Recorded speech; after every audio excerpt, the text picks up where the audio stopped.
Müasir diş fırçasının həbsxanada icad olunduğunu bilirdinizmi? Ağız boşluğu gigiyenası əsrlər boyu insanlar üçün önəmli olub. Hələ qədim sivilizasiyalar anlayırdılar ki, bu sağlamlığın əsas təminatıdır. Diş fırçasına bənzər əşya haqqında ilk məlumat eramızdan əvvəl təxminən 3500-cü ilə qədim Babilə aiddir. Bu ucu itilənmiş budaq idi və dişlər arasındakı boşluqları təmizləmək üçün istifadə olunurdu.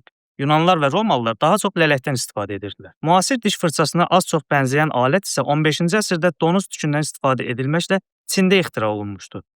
Kommersiya məqsədli diş fırçası isə zavodda və ya evdə deyil, məhz həbsxanada ixtira olunmuşdu. İngilis William Addis həbsxanada təklif olunan duz və küllə isladılmış təmizlik vasitəsindən imtina edirdi. Addis sümük üzərində dəliklər açmaqla ora donuz tükü yerləşdirdi. Tükü isə məftillə bərkidərək sabitlədi. Bunların hamısını o, gözətçidən xahişlə əldə etmişdi. Fırça onu razı saldı və o 1780-ci ildə azadlığa çıxdıqdan sonra şirkət qurdu. Bu, dünyada diş fırçası istehsal edən ilk kommersiya şirkəti idi.